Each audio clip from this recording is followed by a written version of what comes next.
Hello, we are live and it is the wrong day. I'm aware of that. It's Wednesday today. How's my tie looking? Oh, this is weird because it's reversed. Oh,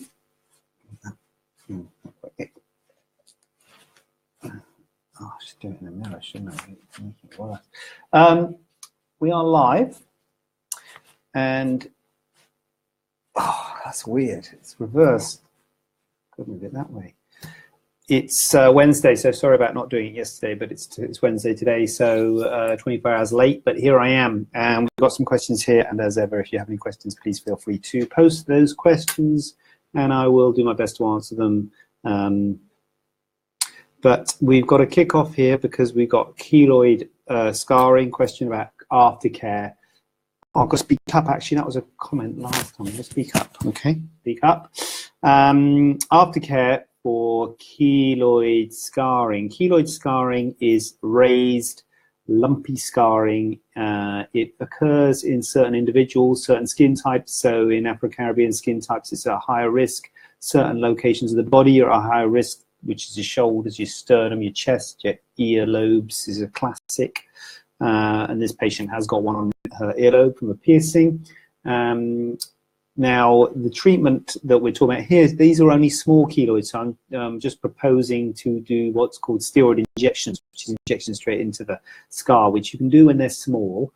You might need to do other things when they're larger. So steroid injections can be effective for keloid scars, and the aftercare, there isn't much aftercare, to be honest with you. You have an injection of steroid. We do it here in the clinic. Sometimes I might put a tiny little plaster on there because there's a pinprick, but you don't really need any particular aftercare. And then I see you 6 weeks later and do another injection, and usually do a course of 3 and then leave it for a couple of months before doing any more. So, but you don't need anything in between. So yeah, there's no real particular aftercare needed for keloid scar treatment. I'm not sure where that question is going, whether they were thinking there was something else, because one thing in the back of my mind, you can do things like use pressure clips for keloids, especially on the earlobe, because you can get pressure is helpful for keloid scars, and you can get custom-made clips. So that is something that can be done, which is a sort of different thing, if you like. The maxillofacial laboratory usually make that the QE, and they make a custom impression of the earlobe, and they make a clip that you then tighten up. So that's a different way of treating keloids. You can do it as well as doing steroid injections, but I'm not sure if they were thinking about that. But the aftercare for keloid scar injections is there isn't really much needed. You don't do anything between injections. How do you tell the difference between a large spot and a cyst? Right. Oh, I didn't put that in my question list, did I? Okay, that's the question that I've got here. Well, a cyst is a subcutaneous lesion. So a cyst is not a problem with the skin. The skin, when you have a cyst, is usually normal, looks normal. And the cyst itself is underneath the skin. Sometimes you get a little hole in the skin called a punctum, the sort of entrance to the cyst, whereas a spot would be a red thing in the skin. An infected cyst can look like a spot, but you wouldn't treat an infected cyst, or at least you wouldn't excise an infected cyst. You would leave it to settle, or maybe treat it with antibiotics if it was really bad. So an infected cyst might look like a spot, but you'd want it to calm down and for it to settle before you excised it. And then once it's calmed down and settled, you should be able to tell the difference between a spot and a cyst, because a spot is a skin lesion. The skin will look abnormal, whereas a cyst is a subcutaneous lesion. It's a lump underneath the skin. That's asked down.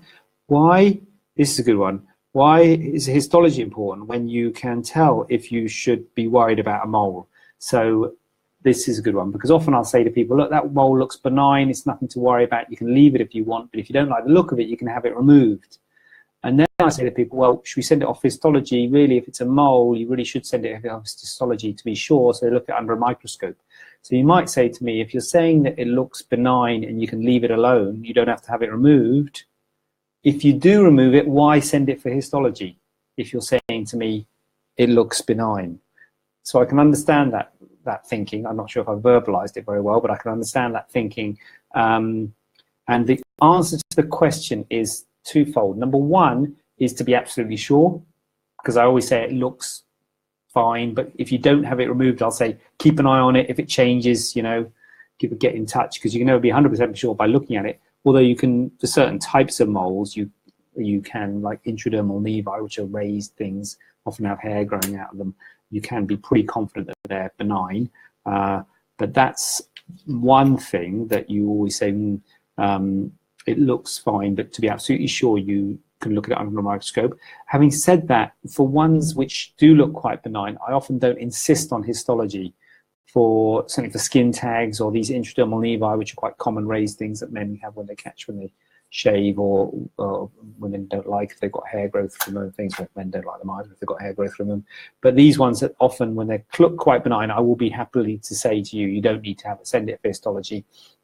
But the other reason, first of all, by being absolutely sure by looking at histology, the other reason for sending it for histology is that if years down the line you come back and you have a skin cancer, and sometimes skin cancer presents as a secondary, which means a lymph node in your armpit or your groin or your neck, or a lymph node somewhere, they take out that lymph node, which is sort of swelling underneath the skin. They look at it under a microscope and say that's a secondary, that's a spread of a skin cancer, because sometimes skin cancers can do what we call regress, which means that you can have, this is melanoma really I'm talking about, a melanoma skin cancer that then regresses, but has spread to your lymph nodes, and you can't find the original, you can't find the primary.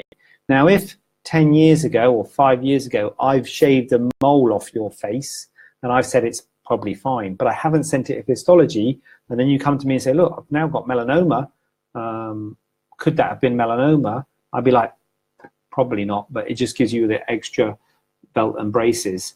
I've got to say that scenario is quite rare. It's quite rare to have a melanoma present as a secondary with an unknown primary, but it's a possibility, and it's an argument to do histology for pigmented lesions for moles in general.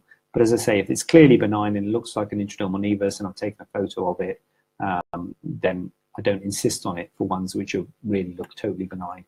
But it's a good question as to why, because the problem with doing histology is it's expensive. In the NHS, I would always send everything for histology, because you know it is good practice to send things for histology. Well, pigmented lesions, not everything, but pigmented lesions for histology, meaning brown moles. But in the private sector, when you have to pay for it, we have a discussion about it. And if it does look clearly benign, there is an argument saying don't send it for histology. If it doesn't look clearly benign, then I think it is a good thing to be absolutely sure to send it for histology. Hope that's covered that one off. Answer that question. Gyno prices. Oh, I got a thumbs up. Get in. Thank you for that. Buona Sarah. And a heart. Thumbs up and a heart. No way. No way. Thumbs up and a heart for that histology question. Wow. I've got to do more histology questions. Definitely, obviously. Well, the histology question every week now. Do I look like I haven't shaved? Because in my photo looks like I have shaved, but it makes me lean, isn't it? Anyway, gyno prices, gynaecomastia prices. What, right now, because I don't like it, and I'm sure you don't like it when you get a quote and it says from, price from, because it always looks a bit dodgy. That I'd rather say to you, look, this is the price. Like for instance, like you know, that's it. But there's often froms when we do prices. When we do breast augmentation, there's a from, and that's because if you have polyurethane implants, they're more expensive. And gynaecomastia, we have a from price. And it's not, basically there's two prices for gynaecomastia, and it depends on whether you need skin excision. Gynaecomastia, there are three aspects to treating gynaecomastia. You've got fatty tissue, the breast tissue, and the skin. And men have got breasts just like women have got breasts, and that's what the breast tissue is made of. Fatty tissue, glandular tissue, which is breast, glandular tissue, and skin.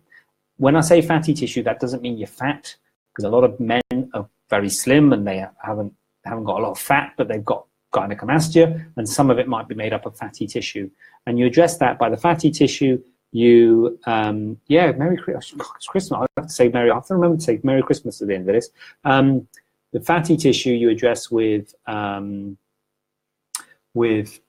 liposuction, little stab incisions, liposuction. Often when you do the liposuction, you still have a little bit of nubbins behind the nipple, which is the glandular tissue, the dense glandular tissue. That doesn't come out with liposuction. So often you have to make a little excision, a U-shaped excision at the bottom of the areola to take out that glandular tissue. And that is the majority of liposuction, gynaecomastia cases need liposuction and excision, a combination of the two, and that's the majority, and that's the price that we quote for that surgery. Some patients have got an excess of skin as well as the gynaecomastia, as well as the breast and the glandular tissue. And if you've got a mild excess of skin, I hope that that skin will recoil. I don't do anything to remove that skin. One, because it's more expensive. Well, that's not the reason I don't do it. But it is more expensive when you remove skin because it's a bigger operation. But secondly, whenever you remove skin, you're getting bigger scars, more scarring. And that is the issue. That the scarring, when you don't remove the skin and just make that little U shape, is really hard to see. That's why I've done my video, Gyno Correction Without Scars. Go check it out on YouTube. And while you're there, subscribe to my channel, because we're doing lots of new videos on YouTube, putting all these on YouTube. In fact, all my Facebook Lives, we're getting through them all. So when I've got them all on, then every week we'll be putting it on YouTube. But also we're doing other videos on YouTube all the time. So that's a plug for YouTube. So what's I talking about? So yeah, my video, Gyno Correction Without Scars. It is not without scars. It's just once it's healed, it looks like there isn't any scar there.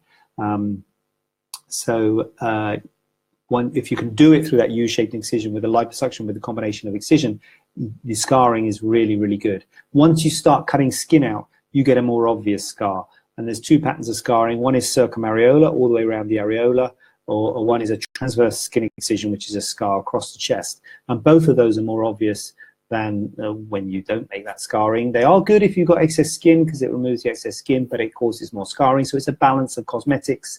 You know, are you going to have a better cosmetic result by removing that skin and accept the problem with the scarring? But that is the price differential. If you need a skin excision, it's more expensive. So that's why it says from. Perhaps we should just say the price is this or that with skin excision, but that's why there's a from there, and that's why there's a range of prices for gynaecomastia correction. So that's the questions. It's Christmas time. It's Christmas week, and I hope everyone's getting all set for Christmas. And next week will be Boxing Day, I believe, for next Tuesday. So I will not be doing this next Tuesday. No way. And I hope you won't be anywhere near here next Tuesday, because you'll be watching telly, the James Bond or something. They used to put James Bond on, didn't they? They don't do that anymore. I do like a bit of James Bond. But anyway, so I hope you'll be having a great Christmas time this time next week. The week after, God knows. What's the week after? Is that New Year's? Well, I don't know. Is that going to be the 2nd of January? Who knows whether I'll be there? Who knows if we'll have any questions? I guess we will over the Christmas period, will we? If we have, I might not. Who knows? Might be here the 2nd of Jan. Definitely. Is it going to be 9th of 79? Is it? Whenever. Definitely once we're properly into the new year, definitely going to be right back at you.